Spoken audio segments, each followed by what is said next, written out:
Olá pessoal, me chamo José Clécio Silva de Souza e vou trabalhar com vocês políticas públicas aplicadas.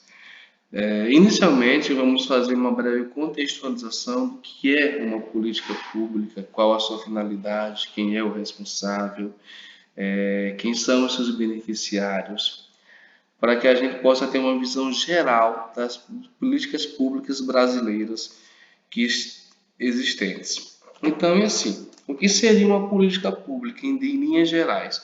Em linhas gerais, uma política pública nada mais é do que um remédio que vai curar, não totalmente, mas parcialmente, uma doença que existe em nossa sociedade ou em outras sociedades. Quando a gente fala em política pública, não é somente no Brasil que os governos, seja a União, seja a questão do governo estadual ou municipal, criam as políticas públicas. Outros países também fazem o mesmo, porque todos problemas sociais, todas as nações, elas têm. Só que aí o que é que vai dar origem à política pública? O que vai dar origem à política pública nada mais é do que a desigualdade social.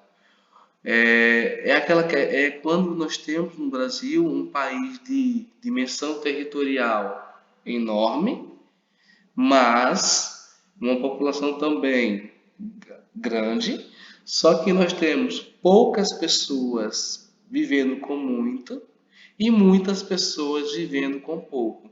E isso faz com que a balança ela acabe não ficando equilibrada. E aí surge todas aquelas desigualdades, aqueles problemas sociais com relação ao idoso, com relação ao adolescente, com relação à mulher, com relação à criança, com relação à questão da falta de recursos para a família brasileira. São um conjunto de problemas sociais que nós temos que faz com que os governos eles desenvolvam as chamadas políticas públicas ou as chamadas políticas setoriais, que é de responsabilidade do Estado.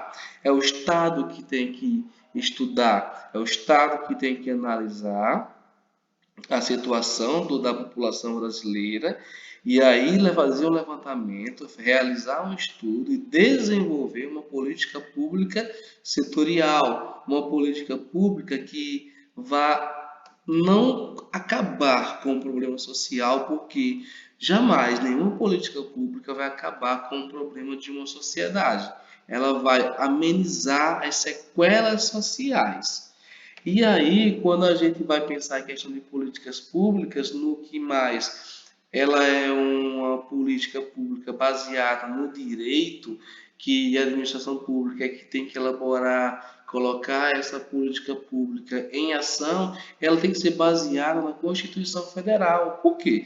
Quando a gente pega a Constituição Federal de 1988, a chamada Constituição Cidadã, está lá elencada no artigo 5, por todos os direitos sociais que nós temos.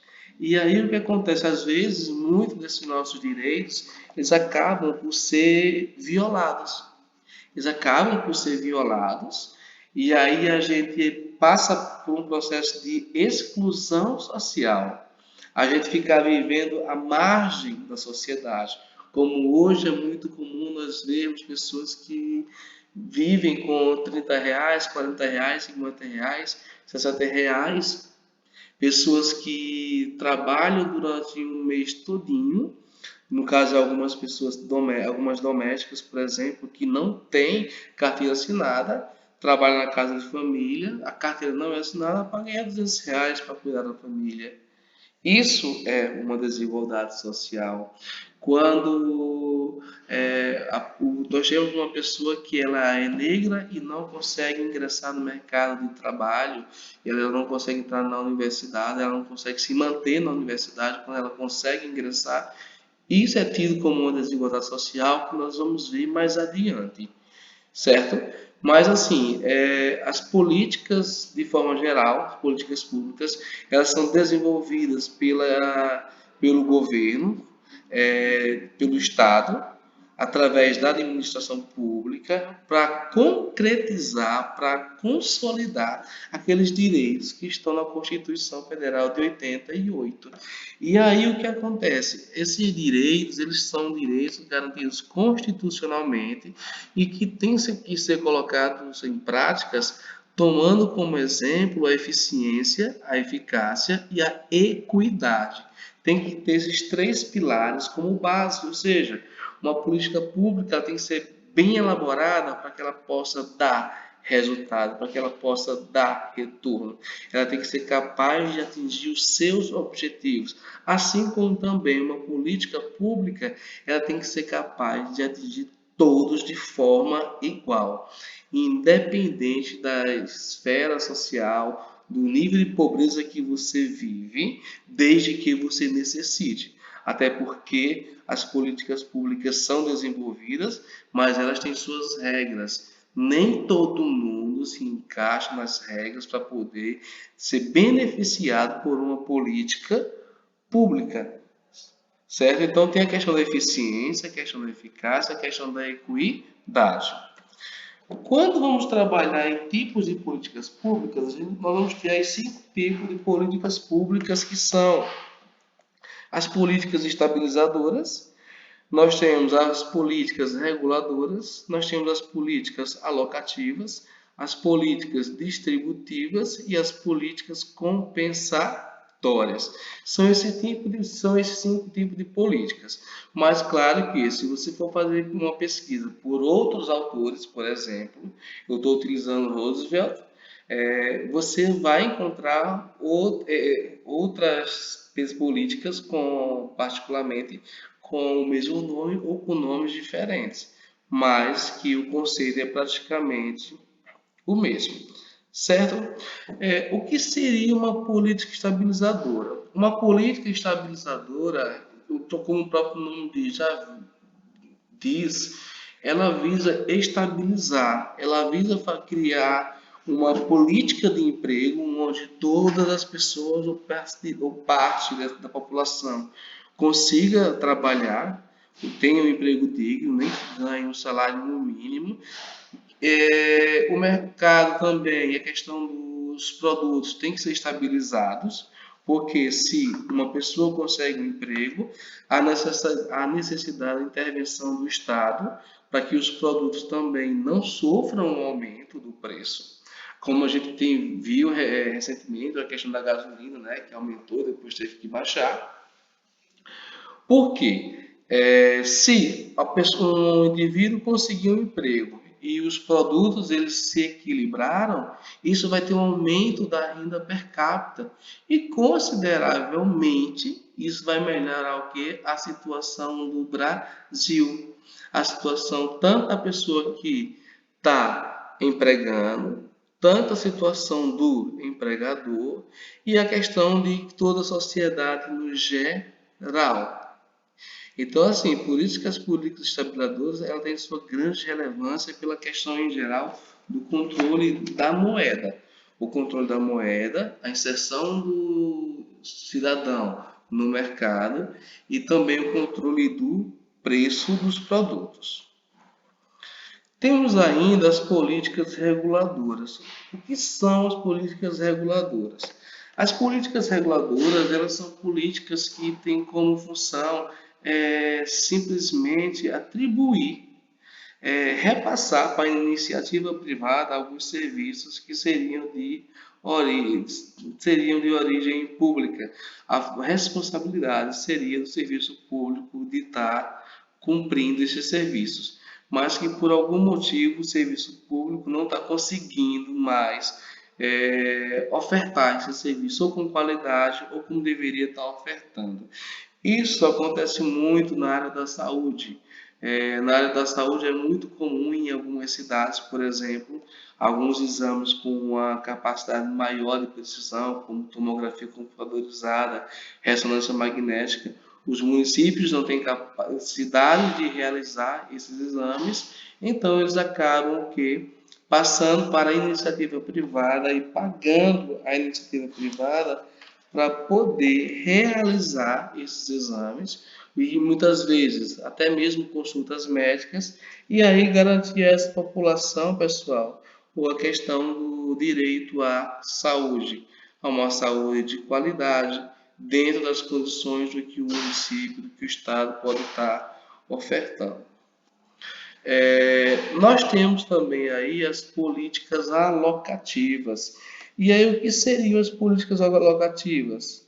As políticas alocativas, pessoal, são aquelas políticas que compreendem as políticas relacionadas aos serviços públicos que visam a estabelecer a quantidade de serviços a ser disponibilizados à população. Ou seja, nada mais, as políticas locativas nada mais é do que simplesmente a distribuição de bens e de alguns serviços diretamente à população. Então, por exemplo, até ela tem muita relação com, voltando aqui, tem muita relação com as políticas reguladoras, porque quando você está precisando fazer uma ressonância magnética e a sua cidade não oferta, e aí a prefeitura vai e diz, ó, faça na clínica X, que é particular, você está tendo acesso a um serviço não pela esfera diretamente pública, mas você está tendo um serviço na esfera privada, pago com dinheiro público. Então, isso é o que nós chamamos de política alocativas. Porque o que acontece é o que eu falei anteriormente. Então, se o Estado não consegue atender a demanda da sociedade, ela simplesmente atribui ao setor privado para que ele possa dar continuidade a esse serviço. Temos aí as políticas distributivas. O que são as políticas distributivas? As políticas distributivas são aquelas políticas voltadas para a distribuição de renda. Como, por exemplo, nós tínhamos durante muito tempo o programa Bolsa Família, que hoje é o nosso Auxílio Brasil, onde mensalmente as famílias recebem uma quantia de acordo com a quantidade de pessoas do grupo familiar.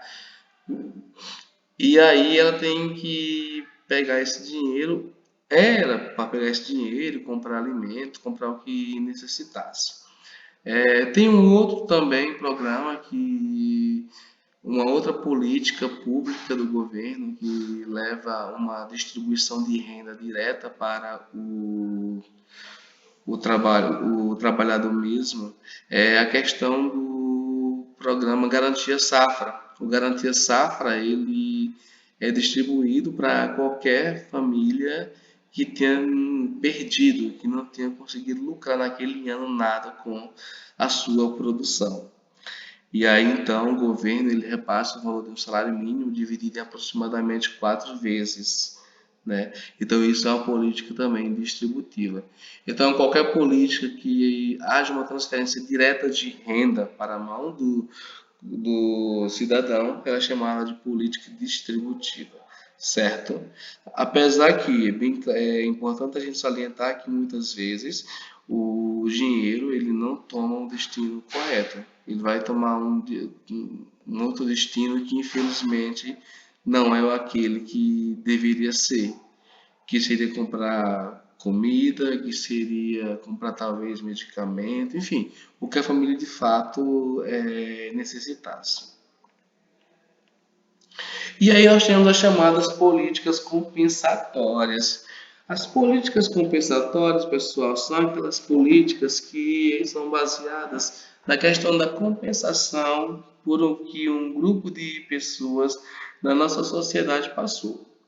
Quando a gente vai analisar a questão da história do Brasil, quando o homem branco chega aqui no ano de 1500, ele encontra o índio.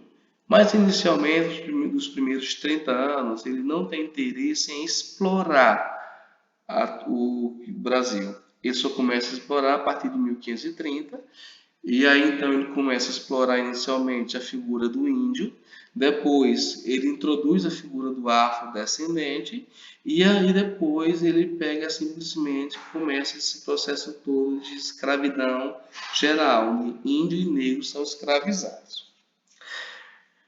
E aí, quando é em 1888, simplesmente, depois de tantos anos sofrendo, né, a princesa Isabel, ela vai proclamar perdão, proclama, ela vai e assina a Lei Áurea, acabando com a escravidão no Brasil. E muitos historiadores têm uma visão diferente sobre isso, sobre essa questão de ter acabado com a escravidão no Brasil. Será que ela de fato acabou com a escravidão no Brasil? Porque quando ela assinou a Lei Áurea, muitos afrodescendentes, eles foram trabalhar em outras funções, ganhando salários. Outros, infelizmente, passaram a roubar e uns voltaram a pedir aos seus donos para ex-donos para voltar a trabalhar e ganhar por isso. E teve outros que seguiram um rumo completamente diferente, né? E aí, então, o que que acontece quando a gente vai analisar com relação a essas políticas compensatórias? Hoje no Brasil, criou-se uma política de cotas, que, ao meu ver, é uma política discriminatória, porque eu vejo tanto o negro como o branco, como o índio, ele tem o mesmo potencial. Eu não acho necessário, particularmente, de que para entrar numa universidade pública tem que ter vaga para índio, para negro e para estudar na escola pública. Todos têm potencial independente da sua origem ou da cor da sua pele ou algo do tipo. Mas enfim, é uma opinião à parte, esqueçam isso. Mas o que acontece? O governo criou um conjunto de políticas públicas para poder compensar o que supostamente o estrago que o Brasil fez na vida dessas pessoas. E aí temos uma política hoje de cotas para negros para entrar em concurso público, para negros, para que eles possam entrar em universidades também. Essa mesma política de universidades tem para quem são estudantes de escola pública, de baixa renda, ou de baixa renda que estudam em escola pública, de baixa renda que estudam em escola particular, assim também como o índio, certo? Então, assim, são formas que se tem de elevar o pensamento, né? Mas a gente tem que pensar que até que ponto isso resolve o problema? Porque não adianta, eu penso que não adianta colocar assim dentro de uma universidade, por exemplo, se não se tem uma política para que eles possam se manter lá dentro. É necessário que, além disso, crie-se uma política para que ele se mantenha dentro da universidade, para que ele possa se manter, certo? E também, assim, tem outras políticas que os municípios fazem, que o Estado faz, em parceria com algumas organizações não governamentais, que é a distribuição de bens, cesta básica, ou algo do tipo, para poder manter um padrão de vida daquelas famílias, né? Temos também o seguro-desemprego, que é quando você fica desemprego sem justa causa, e aí você dá entrada e você recebe por um período de tempo um valor que o governo lhe dá, até que você consiga novamente se encaixar no mercado de trabalho, entre outras políticas que há de forma a evitar que o ser humano ele passe por uma situação mais precária, que ele não sofra tanto assim, certo? Mas aí, o Estado e as políticas públicas. Então, o que é que vai acontecer aqui, pessoal? Nós temos que compreender uma coisa, que as políticas públicas, como eu já falei para vocês, elas vão ser uma resposta do Estado à necessidade da população de um determinado país, certo? Qual é o objetivo dela? Diminuir a desigualdade social. E quem é que vai conceber essa política? No Estado brasileiro, elas podem ser desenvolvidas no âmbito federal, no âmbito estadual e no âmbito municipal, de forma que a atender às necessidades de determinada local ali Até porque, às vezes, a necessidade da cidade A não é a mesma que a cidade B. A cidade C é diferente da cidade D. Então, cada estado tem a sua necessidade, né? Cada cidade também tem a sua necessidade, cada município. Mas, em linhas gerais, é isso. As políticas públicas são criadas pelos estados para amenizar a desigualdade social, amenizar a desigualdade social, nunca resolver plenamente.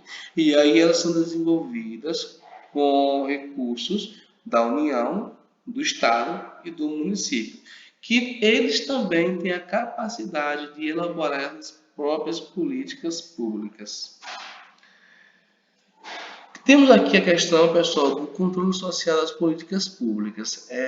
A gente sabe que tudo que deve ser feito, que é feito em nossa vida, ele muitas vezes tem que passar por um processo de monitoramento. As políticas públicas, elas não são diferentes. A administração pública tem a responsabilidade, veja bem, responsabilidade de fiscalizar todo o processo de implantação, de elaboração de quem? Das políticas públicas. Ela tem que fazer um controle social das políticas públicas, porque através de uma avaliação, porque não adianta pensar, nossa, eu estou com a cidade tal, e aí nessa cidade o índice de pobreza é muito grande, é 75%. Vamos criar um programa de distribuição de renda, além do que já tem no governo federal, vamos criar um programa de renda aqui no governo municipal. Aí o governo municipal vai lá e cria um programa de distribuição de renda, certo? E aí todo mês a pessoa vai lá na casa lotérica, vai no banco e saca o seu benefício social. Aí o governo não vê nada mudar, a pobreza continua do mesmo jeito. Então, o que acontece? Aí que vem a questão aí a necessidade de o governo fazer uma análise mais detalhada dos seus beneficiários. O que é que está acontecendo? Por que é que essa política social, essa política não está dando certo? Por quê? Entra a questão do processo de avaliação. Mas não adianta somente avaliar em um determinado momento. A avaliação ela começa desde o começo da elaboração da política até a sua continuidade. E se no meio do processo ali, no meio do controle social, perceber que há falhas, tem que tirar. Por exemplo, é muito comum no Brasil, muito comum no Brasil, algumas pessoas que têm condições, que estão acima da renda, ser beneficiadas pelo o antigo Bolsa Família ou o atual Auxílio Brasil. E aí o que acontece? Se não tivesse o controle social, não tivesse essa avaliação, simplesmente o governo nunca iria descobrir que tem pessoas que não se encaixam no perfil que estão recebendo esse dinheiro. Então, assim, tudo é uma questão de você avaliar para poder ter um bom resultado e consertar aquilo que não dá certo. E aí, pessoal, em linhas gerais é isso, né? As políticas sociais, elas são desenvolvidas com a intenção de melhorar a qualidade de vida da população. É, é algo assim que é para, como eu posso falar, para ratificar mesmo que está lá na Constituição Federal de 1988 e que todos tenham uma qualidade de vida, né? Seria muito bom se de fato essa qualidade de vida ela beneficiasse a todos, mas infelizmente nem todos conseguem ter o mesmo padrão. Mas vamos lá e eu vejo vocês na próxima aula.